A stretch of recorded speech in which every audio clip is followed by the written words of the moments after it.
L'année 2023 fut clairement la meilleure depuis 2018. On a eu le droit à des retours de géants du game, on a eu le droit à de potentiels classiques, voire des classiques. Et honnêtement, je pensais qu'une année comme ça apparaissait à peu près tous les 5-6 ans miraculeusement quoi. Donc quelle fut ma surprise quand en décembre 2024, j'ai dû commencer à écrire cette vidéo, et quand j'ai dû replonger dans tous les projets que j'ai pu écouter durant cette période si courte, mais à la fois si riche. Donc je vous propose donc, à vous, auditeurs de cette vidéo, de m'accompagner dans mon classement des meilleurs albums de 2024, qui a clairement détrôné 2023. Générique.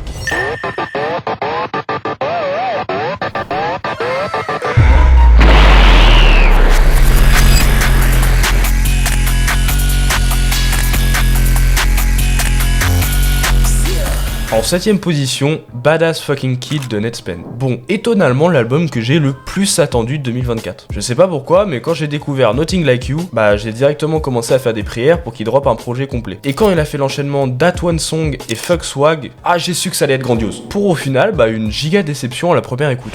Et ouais, On God, vous pouvez même aller voir le react qui est disponible sur la chaîne. Il y a un mec louche et suspect dans la vidéo, mais franchement elle est bien. Mais bon, désolé, on peut voir là, on était loin de s'enjailler quoi. On tirait plus la gueule qu'autre chose. Et ça c'est pour une raison super simple, et qu'on a clairement débunk à la conclusion du react, c'est que Netspen pendant 40 minutes, la migraine frère, c'est une dinguerie. Sauf qu'à la fin de la vidéo, je précise ça.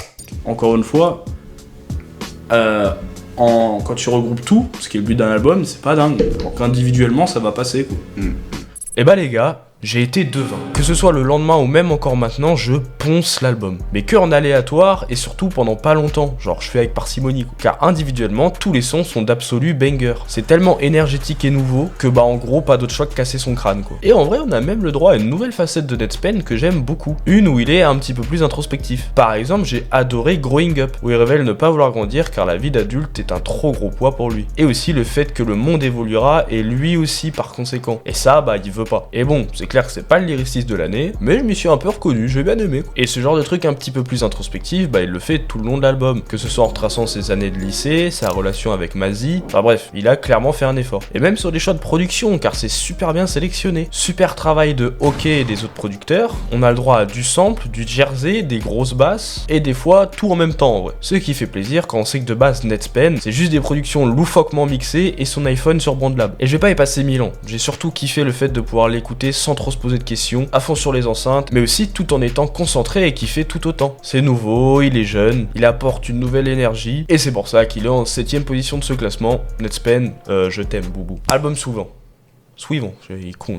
I See Dead Birds de Silver. Alors là, big retard, et surtout 3/4 d'entre vous qui ne savent même pas de qui je parle. Car Silver, il a 10 000 auditeurs mensuels. Et moi, je vais même pas mentir, je l'ai juste découvert en allant voir un concert de lutteur en octobre. Et quelle fut ma surprise quand j'ai vu l'artiste en première partie, Silver. Et quelle fut ma plus grande surprise quand il a teasé Superstar. J'ai tout naturellement dit à mon frère, mais il est bon lui, vous me surveillez. J'ai demandé son blaze à un mec dans la foule, il me l'a donné, et 4-5 jours après, il a sorti son premier vrai projet, I See Dead Birds.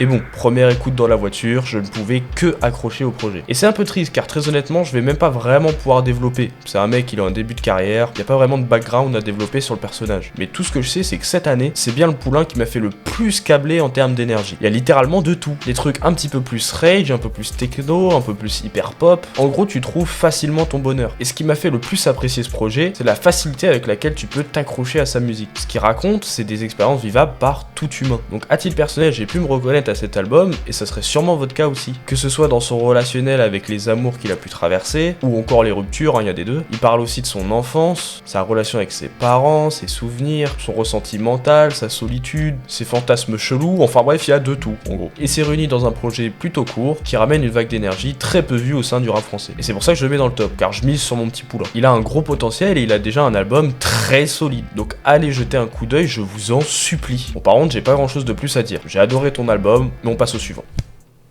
Chromacopia de Tyler the Creator. Alors là c'est spécial, déjà parce que c'est le premier release que je vis de Tyler the Creator. Genre j'avais tout raté, Flower Boy, Call Me, Igor, tout ça, et je suis monté dans le train après. Donc c'est clair que quand il annonce 3 jours avant la sortie, le hype dans ma campagne est juste au maximum. Et c'est comme ça que je me retrouve avec mon réveil à 8h, on se libère sur le canapé à lancer un album de Tyler the Creator pour la première fois en day one. Et honnêtement, au premier abord, l'album en termes de sonorité est juste incroyable. Très épique dans les vocaux avec énormément de chœurs, des voix très diversifiées, mais il est aussi incroyable en termes de production. Et d'ailleurs pour moi elles ont jamais été autant travaillées depuis Igor, mais ça c'est mon avis. Et d'ailleurs je rentre direct dans le dur avec un petit truc hors sujet, mais les 3 premiers jours je me suis dit que cet album, Chromacopia, était meilleur que Igor. Voilà, c'est dit. Mais je l'ai pensé que au début pour des raisons très simples que je vais vous expliquer dès maintenant. Déjà les productions. Je trouve que Tyler c'est beaucoup plus canalisé sur Chromacopia. Enfin en tout cas beaucoup plus que sur Igor. C'est-à-dire que sur Igor c'est entièrement psychédélique au point d'en être des fois désagréable. Personnellement ça m'est arrivé d'écouter des sons et de me dire pourquoi il a fait ça. Dans le sens où ça gâche de temps en temps à mon avis. Bon c'est des mots forts parce que bon c'est super bien réalisé hein. Sauf que sur Chromacopia il y a ce côté psychédélique qu'il y avait sur Igor mais beaucoup plus canalisé. Et surtout un petit côté de la production de Call Me If You Get Lost. Pour moi je trouve que c'est clairement un mix des 2 ambiances de ces albums. Et c'est clairement majestique. Le rendu il est incroyable. T'as cette ambiance qui fait kiffer sur Igor et t'as ces instruments et vocals de Call Me If You Get Lost d'un autre côté. Mais le point aussi le plus important de Chromacopia, enfin en tout cas sa force majeure quoi, bah c'est les lyrics. On est de loin sur l'album le plus poussé lyricalement du jeune homme. Déjà c'est storytellé par sa maman qui lui donne des instructions tout le long. Et surtout Tyler y aborde littéralement toutes ses expériences. C'est un petit tracé de sa vie quoi. Que ce soit sur les problèmes d'un peu de vie privée sur Noid, où il explique être super parano depuis qu'il est connu, et qu'en gros il peut plus faire de choses simples de la vie sans y risquer sa vie. Mais encore tu as le sujet de l'avortement sur Hey Jane, où il nous révèle avoir oublié de retirer son sabre, et qui s'est retrouvé avec la pression d'un enfant sur le dos. Ce qui l'a poussé à se poser plein de questions, que ce soit avec lui et sa copine, pour décider finalement d'arrêter la grossesse. Et en gros il y a plein d'autres sujets comme ça, que ce soit sur ses relations amoureuses, sexuelles, amicales, ce que le futur lui prépare, l'abandon de son père et la relation avec lui, ses traits physiques, enfin il y a plein de trucs. En gros plein de sujets super introspectifs et surtout super durs à aborder à visage découvert. Donc hop on enfile un masque. Ah je t'avais dit que c'était bien ficelé hein. Mais bon, avec le temps il est quand même plutôt bas dans le top. Et surtout, moins bien qu'Igor. Pour la simple et bonne raison qu'en fait il mêle 2 choses incroyables qu'il a créées. Et du coup en fait malheureusement c'est rien de vraiment nouveau. Je m'en suis très rapidement lassé et c'est triste parce que c'est super quali mais en fait t'as pas l'impression de découvrir quelque chose. Donc bon il est 5ème. Tyler je t'adore, ton album il est superbe mais on passe à l'album suivant. Vulture One de Ty Dolla $ign et Kanye West. Alors, pour commencer, c'est fort. C'est littéralement de retour d'un des meilleurs artistes de tous les temps, a.k.a. Kanye West. Son dernier album était Donda, un hommage à sa mère décédée. C'était avec des sonorités de stadium très épiques. La tracklist, elle était un peu bizarre, chaotique, et bon, clairement, ça avait pas fait l'unanimité. Donc le retour était très attendu, mais surtout avec des espérances plutôt hautes. Limite, il avait quelque chose à reprouver. Et bon, les bonnes nouvelles sont là, car Kanye annonce que ce sera une trilogie d'albums. Bon, ça peut toujours être à double tranchant, mais en tout cas, on mange bien. Mais plus important encore, il annonce que c'est des projets communs avec Ty Dolla $ign. Donc là, ça sentait très bon. Ty est un artiste majestueux avec une voix très sublime et qui se complète très bien à Kanye. Enfin, dès qu'il se retrouve, ça a donné des classiques, hein, que ce soit Real Friends, Everything We Need sur Jesus is King. Enfin bref, le duo s'annonce gigantesque. Et après un rollout catastrophique avec des repoussements d'albums, des feintes, aussi des copyrights, mais bon bref, le 9 février 2024, on aura enfin le droit à Vulture One. Et que dire, quel cover immonde déjà. En vrai, vraiment un des plus gros défauts de l'album, si on me demande. Mais en vrai, je suis un petit peu menteur, je l'ai adoré. Déjà grâce au format, 15 titres, à peu près 50 minutes, c'est un format beaucoup plus agréable que Donda par exemple. Ça glisse beaucoup mieux et tu retiens beaucoup plus simplement les sons. Après, ce que j'ai adoré aussi, c'est la diversité du projet. On peut retrouver nos 2 zigotos sur de la musique très stadium comme Stars, qui est d'ailleurs sa meilleure intro depuis Good Morning. Et ouais, c'est mon hot take de début de vidéo. Mais c'est clair que ce chœur là, qui est répété en boucle avec ses basses percutantes, ça donne un son si transperçant. Genre le son il t'agresse mais en bien. Il fait vraiment monter les émotions quoi. Et c'est le cas d'à peu près tous les autres sons dans ce style de cet album. Avec par exemple les trilogies Carnival ou Paid, qui sont bons, clairement dans les pires sons de l'album, mais qui donnent tellement envie de rapper comme si on vivait le truc. Ça prend vraiment aux tripes. Après dans cet album il y a aussi étonnamment un côté beaucoup plus dansant. Ce qui est pour le coup une spécificité que nous offre Ty. Que ce soit sur Burn ou Do It, c'est clair que Ty Dolla apporte sa patte super spécifique. Que Kanye complète très bien, que ce soit avec son chant ou son rap, qui franchement donne des super réussites. Après il y a aussi d'autres prises de risque comme sur Paperwork où il fait de la funk ce bâtard et honnêtement je trouve ça franchement bien foutu. Le son est solide, les performances sont bonnes et ça fait plaisir de voir des telles prises de risque. Pareil sur Beg Forgiveness où ils ont réussi à faire tenir 6 minutes en haleine comme ça, là ils prennent là. alors qu'il n'y a pas de percussion. Et tout ça en arrivant quand même à faire monter les émotions et la pression à travers les auditeurs. Donc en gros, je pense que vous l'avez compris. Ce que j'ai le plus adoré dans cet album, c'est la diversité. Et surtout ce côté très joyeux en vrai. Je pense sincèrement que c'est l'album le plus gay qu'on ait eu du top. Et sûrement celui qui l'est le plus après College Dropout dans la discographie de Kanye West. Mais, parce qu'il y a toujours un mais, c'est pour ça qu'il est aussi bas dans ce top, c'est l'album le moins bien écrit que j'ai écouté de cette année. Là pour le coup, il n'y a pas photo, c'est à la limite d'être honteux. Il y a littéralement que 3 sons où c'est à peu près passable. Et ça, c'est que ce soit pour Kanye ou Ty Dolla $ign. Les deux, ils ont pas fait d'effort tout le long. Et honnêtement, ça fait tâche. C'est clair que quand t'es dans l'ambiance, c'est pas vraiment dérangeant, mais quand t'es objectif, c'est vraiment catastrophique. Pareil pour l'autre défaut de l'album, c'est aussi le fait que ce soit clairement carré par Ty Dolla. On peut pas se le cacher, Kanye reste clairement sur le déclin. Et on le constate à nouveau sur cet album, où heureusement il a été sauvé par Ty Dolla, ce qui donne un rendu vraiment bon au final, mais qui dans un sens arrange quand même pas son image, et c'est vraiment très dommage. Et voilà, en soi c'est à peu près tout pour cet album. Diversifié, gay, c'est un petit peu les mots-clés qui peuvent le décrire, et on passe au numéro 3 je crois. Bad Cameo de Lil Yachty et James Blake. Bon, là on rentre dans du sérieux, et pas trop à la fois, car je vais être vraiment très honnête, je n'ai aucune idée de comment développer cet album. Déjà, le premier point que je pourrais essayer d'aborder, c'est l'attente que j'avais à propos de celui-ci. Car il est vrai, Yachty a sorti mon album préféré de ces 5 dernières années, avec Let's Start Here. Donc en termes de hype, les frères, j'étais là. Et quand j'écoute, je prends mon pied, quoi dire de plus. En fait, c'est une évolution de l'artiste, mais poussée au maximum. Il reprend un petit peu son côté psychédélique de Let's Start Here, mais couplé avec le style de James Blake, ce qui apporte un côté beaucoup plus chanté, qui marche parfaitement bien avec le côté vibrato de Lil Boat. Mais James, malgré tous ses exploits, sa belle tête là, il est mignon, il apporte le seul défaut de cet album. Et je pense que ceux qui l'ont écouté, vous allez très bien comprendre de quoi je vais parler. James Blake, il a l'habitude de faire des sons très longs, très longs. Et sur Bad Cameo, putain, des fois c'est interminable, hein. C'est pas mauvais, mais juste tu tournes en rond quoi. Par exemple Twice, qui est je trouve une des propositions les plus intéressantes de l'album. Ça fait bouger, c'est cool. Il est rallongé mais genre inutilement. Et j'ai pas peur de dire que ça a la limite de le gâcher. Et c'est d'ailleurs pour ça que des sons comme Bad Cameo, Run Away from the Rabbit sont clairement les meilleurs de ce projet. Car ils sont bien dosés. Genre ils sont parfaitement ajustés, c'est bien. Et là maintenant je vais vous le dire, je rigole pas quand je dis qu'en termes d'ambiance, c'est facile top 3 dans les meilleurs albums de la décennie. Voilà, je l'avoue. Les deux ont clairement pondu un classique sur chaque son. Tu sens que ça a été travaillé et mixé au peigne fin. On est à la limite de la perfection, mais j'ai juste pas trop aimé le format quoi, c'est trop long. Et je pense honnêtement que si ça avait été un 12 titres, tous de 3 minutes ou allez 4, il aurait été premier de cette année. Et je pense que vous allez mieux comprendre mon avis si vous allez l'écouter. Enfin ceux qui l'ont pas fait. Mais bon, c'est pas le cas et en attendant il est 3ème. Merci quand même à ces deux beaux gosses pour ce classique. Et on passe au suivant et qui est la 2ème place. Mon dieu.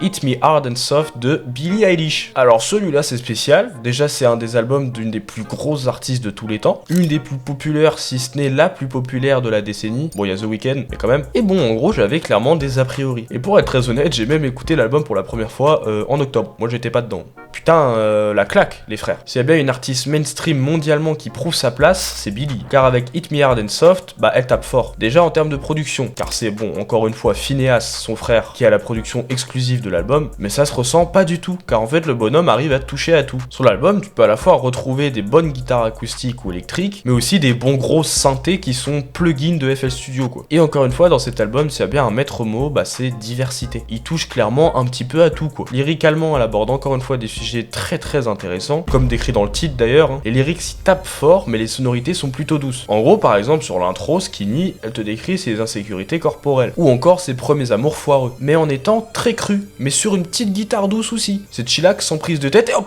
tu vois un petit truc comme ça où elle te dit ouais les gens ils m'harcelaient sur ma taille. Mais encore sur l'amour de ma vie, où elle décrit un amour incompatible et la rancœur qui s'en est suivie. Et à la fin elle part sur un gros délire, elle se met en mode techno et sous autotune, et dessus elle décrit son soulagement suite à la fin de cette relation. Et franchement ça se transmet super bien par la sonorité, fallait avoir l'idée quand même. Sur l'album elle se débrouille aussi pour faire du storytelling. Par exemple sur The Dinner, y a cette prod bien goofy, moi personnellement elle me fait peur. T'as clairement l'impression qu'elle te cache quelque chose, elle est pas nette, tu vois. Et c'est juste le cas, car en fait Billie Eilish, elle storytell toutes les dingueries et les singeries qu'elle a pu faire par amour. Genre s'infiltrer chez des gens pour leur laisser une petite carte de visite. En gros, tout est super bien ficelé. Et je crois que c'est le plus gros point fort de cet album. Au-delà de la production super bien perfectionnée, les lyrics qui te plongent clairement dans l'univers, au point de donner l'impression d'ailleurs que c'est une autobiographie, c'est juste parfait. La longueur de la tracklist, la concordance des genres entre les sons, c'est-à-dire que tu vois pas passer en fait les switches de genre, ça glisse tout seul. Et ça c'est parce que c'est super bien réalisé. Et donc pour moi, ça donne à cet album la meilleure replay value de cette année. C'est une vibe à lui tout seul, et à titre personnel, à chaque fois que je l'ai lancé, bah je l'ai clairement pas vu passer. Et surtout, à chaque replay, bah il me donne toujours autant les mêmes frissons. Mais bon, en attendant, j'ai fini ma conclusion, et on passe à l'autre, le premier en fait.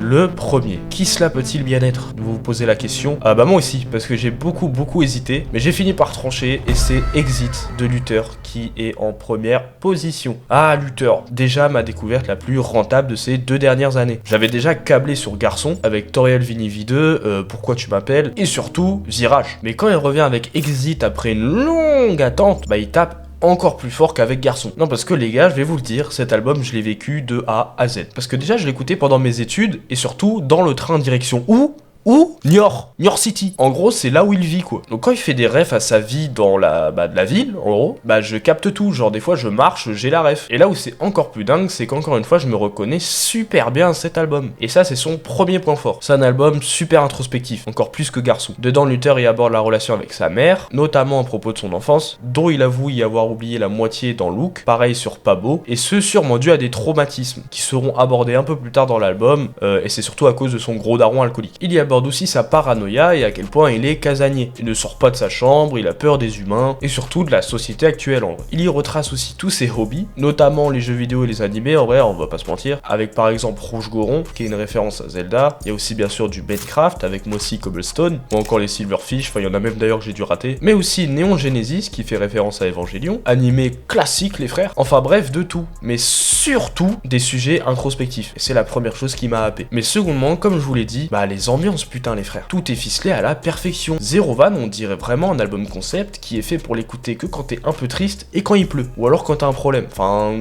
Tu me comprends. Et le pire, c'est qu'il se diversifie de malade. Il passe par du kickage avec Rouge Goron, ce qui est plus dans le style de ce qu'il faisait sur IDD ou Trab, donc ça fait plaisir. Après, il touche un peu plus à de la techno sur U-Squad, aussi du rock alternatif sur Aled, mais surtout, bon, j'ai pas le nom de ce genre de style, mais les sons comme Château Fort ou T3, qui sont clairement pour moi les plus marquants, car dans les meilleures sonorités, et aussi les plus intéressants, et surtout ils offrent une diversité de fou, qui fait que je classe cet album dans le premier du top 2024. Je sais que c'est peut-être pas forcément le meilleur, et encore en vrai, mais c'est de loin celui qui m'a le plus marqué et en tout point. Et c'est comme ça que je conclue cette vidéo du meilleur album de 2024.